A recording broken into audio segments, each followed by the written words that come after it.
Oke, baik. Assalamualaikum warahmatullahi wabarakatuh. Perkenalkan, kami dari kelompok 1 akan menjelaskan tentang konsep-konsep dasar dalam tafsir Al-Quran. Perkenalkan, nama saya Qotibul Umam Ubaidillah. Dan kelompok saya nanti akan memperkenalkan dirinya masing-masing. Ya, untuk saya hanya akan memberi gambaran secara dasar tentang materi dari saya. Pertama, kita kan juga tahu apa itu Al-Quran. Al-Quran adalah wahyu yang diturunkan Allah kepada Nabi Muhammad untuk disampaikan kepada umatnya. Dalam Al-Quran sendiri, itu bahasanya masih sastra. Maksudnya bagaimana? Bahasanya tidak bisa dipahami atau tidak bisa dimengerti hanya dengan kata-katanya saja. Tetapi harus ada sebagai penjelasan yang menjelaskan tentang kata-kata tersebut, yaitu dengan cara tafsir. Tafsir nanti itu akan sangat berfungsi sekali dalam untuk memahami apa fungsi dari Al-Quran. Seperti halnya tafsir itu menafsirkan, maksudnya mengartikan dari kata per kata, dari kalimat per kalimat, sehingga apa yang dimaksud oleh Tuhan, oleh Allah, itu dapat dipahami oleh manusia.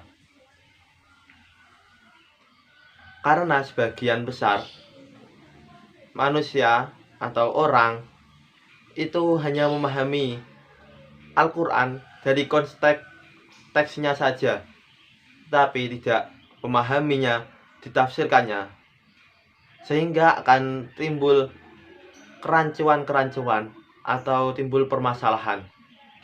Contoh halnya di Al-Quran itu banyak sekali, ya, seperti yang saya jelaskan tadi, seperti yang saya katakan tadi, yaitu kata-kata yang bersastra.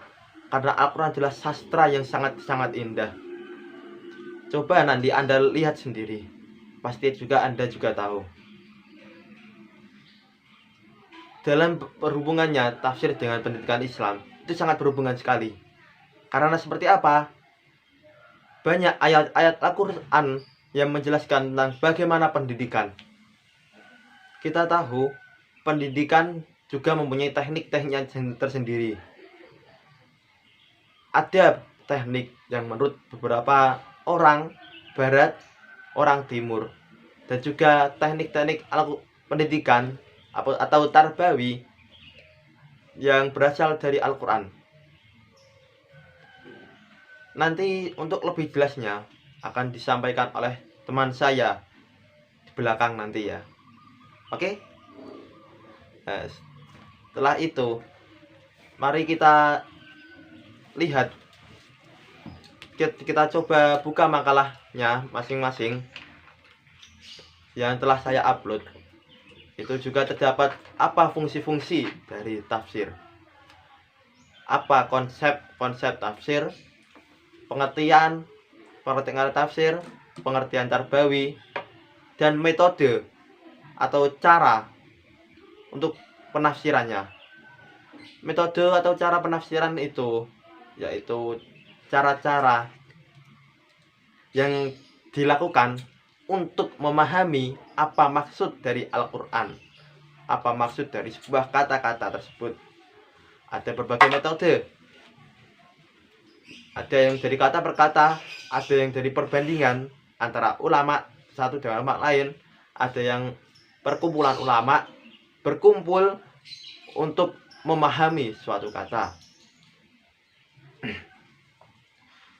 Mungkin saya ini hanya pembuka atau latar belakang, sehingga kami di sini akan menjelaskan tentang tafsir ya, yang telah saya sebutkan tadi. Apa pengertian tafsir, apa pengertian tarbawi, fungsi tafsir, dan metode atau cara penafsirannya. Cukup sekian dari saya. Saya serahkan kepada pemateri selanjutnya. Assalamualaikum warahmatullahi wabarakatuh. Assalamualaikum warahmatullahi wabarakatuh. Saya di sini akan menyampaikan sedikit tentang pengertian tafsir dan pengertian tarbiyah. Tafsir menurut bahasa adalah penjelasan, uraian, interpretasi atau komentar. Yang disebut dengan penjelasan di sini adalah penjelasan tentang tafsir dan uraian tafsir itu apa, dan interpretasi dan komentar. Sedangkan menurut istilah tafsir didefinisikan dari Abu Hayyan adalah ilmu yang membahas tentang tata cara mengucapkan lafaz-lafaz Al-Quran, tentang petunjuk-petunjuk hukumnya baik ketika berdiri sendiri maupun ketika tersusun, dan makna-makna yang dimungkinkan baginya tersusun serta hal-hal yang melengkapinya. Yang disebut dengan istilah tafsir di sini adalah tata cara pengucapan lafaz-lafaz Al-Qur'an itu dan tentang petunjuk-petunjuk Al-Qur'an. Selanjutnya, pengertian tarbiyah. Pengertian tarbiyah di sini mempunyai banyak definisi. Yang pertama, dari dua tokoh yang berpendapat bahwa tarbiyah itu sama, yaitu menurut Muhammad Jamaluddin Al-Qaksimi dan Al-Asyafahi, menyatakan bahwa proses penyampaian sesuatu sampai pada batas kesempurnaan yang dilakukan secara tahap demi tahap. Di sini dijelaskan bahwa penyampaian tarbiyah itu dilakukan secara tahap demi tahap. Yang kedua, menurut Ahmad Mustafa Al-Maragi, ia berpendapat al-tarbiyah menjadi dua kategori. Yang pertama, tarbiyah khalqiyah, yaitu pembinaan dan pengembangan jasad, jiwa dan akal dengan berbagai petunjuk. Di sini dijelaskan bahwa perkembangan jasad, jiwa dan akal itu dijelaskan berbagai petunjuk. Yang kedua, tarbiyah diniyah tahkibiyah, yaitu pembinaan jiwa dengan wahyu untuk kesempurnaan akal dan kesucian jiwa. Yang disebut di sini adalah perkembangan jiwa itu menggunakan wahyu untuk menyempurnakan akal dan kesucian jiwanya. Yang ketiga, menurut Muhammad At-Tibiyah Al-Abasyari berpendapat bahwa al-tarbiyah adalah upaya mempersiapkan individu untuk kehidupan yang lebih sempurna, seperti kebahagiaan dunia, cinta tanah air, kekuatan raga, kesempurnaan etika, sistematik dalam berpikir, tajam berprestasi, giat dalam berkreasi, toleransi pada yang lain atau toleransi kepada semua orang, baik itu berbeda agama maupun tidak. Berkompetisi dalam mengungkapkan bahasa tulis dan bahasa lisan, serta terampil kreatif dalam kehidupan bermasyarakat. Assalamualaikum warahmatullahi wabarakatuh. Saya di sini akan mempresentasikan tentang fungsi tafsir. Kebutuhan pengetahuan akan kitab suci tafsir dalam ilmu pendidikan didasarkan pada aspek-aspek berikut. Yang pertama, tafsir sebagai basis keimanan yang merupakan pengetahuan tertinggi nilainya dan terdasar kedudukannya dalam susunan pengetahuan manusia sebelum pengetahuan keilmuan yang lain. Yang kedua, tafsir sebagai konfirmasi terhadap kebenaran yang diungkap dalam pengetahuan eksploratif. Artinya, pengetahuan keimanan informatif dalam pendidikan Islam dan pengetahuan eksploratif harus saling menguatkan dan membenarkan. Yang ketiga, tafsir berfungsi sebagai pelengkap dan dan penyempurna akan pengetahuan eksploratif yang belum tuntas. Artinya, tafsir harus dapat memberi penjelasan tentang fenomena yang tidak dapat dijelaskan oleh ilmu pengetahuan eksploratif.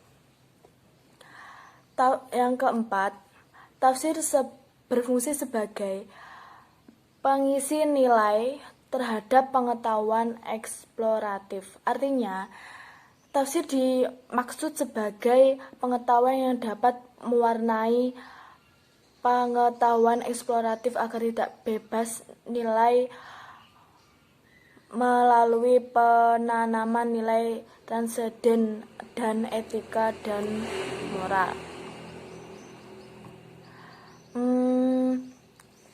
Selanjutnya, metode penafsiran. Berikut akan dipaparkan beberapa metode penafsiran dalam menafsirkan Al-Quran. Dibagi menjadi 4, yaitu tafsir tahlili, tafsir muqaron, tafsir ijmali, dan yang terakhir adalah tafsir maudhu'i. Tafsir tahlili secara harfiah, tahlili berarti terlepas atau terurai. Jadi tafsir tahlili ialah metode penafsiran ayat-ayat Al-Quran melalui pendeskripsian atau menguraikan makna yang terkandung dalam ayat-ayat Al-Quran dengan mengikuti tata tertib susunan atau urut-urutan surat dan ayat Al-Quran yang diikuti oleh sedikit banyak analisis tentang kandungan ayat itu. Muqaron. Yang kedua, muqaron.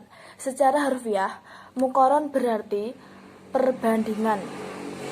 Secara istilah tafsir, muqaron berarti suatu metode atau teknik menafsirkan Al-Quran dengan cara membandingkan pendapat seseorang mufasir dengan mufasir lainnya mengenai tafsir sejumlah ayat. Yang ketiga, ijma. Secara harfiah, kata ijma berasal dari ajmala yang berarti menyebutkan suatu secara tidak terperinci. Makna tafsir ijmali dapat diartikan kepada penjelasan maksud ayat Al-Quran secara umum dengan tidak memperincikannya, atau menjelaskan secara singkat tentang pesan-pesan ilahi yang terkandung dalam ayat. Yang keempat yaitu maudhu. Tafsir maudhu atau tafsir tematik ialah menafsirkan ayat Al-Quran tidak berdasarkan atau urutan ayat dan surah yang terdapat dalam mushaf, tetapi berdasarkan masalah yang dikaji. Mufasir dengan menggunakan metode ini menentukan permasalahan yang akan dicari jawabannya dalam Al-Quran. Kemudian ia mengumpulkan ayat-ayat berkenaan dengan masalah tersebut yang tersebar dalam berbagai surah. Qadar al-Yusuf memaparkan ada beberapa langkah yang harus ditempuh seorang mufasir ketika menggunakan teknik penafsiran ini, yaitu yang pertama, menentukan permasalahan atau topik yang akan dikaji.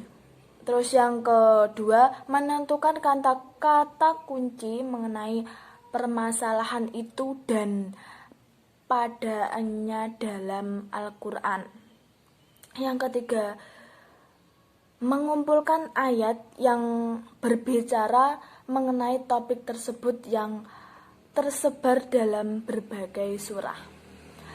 Sekian dari saya, kurang lebihnya saya mohon maaf. Wassalamualaikum warahmatullahi wabarakatuh.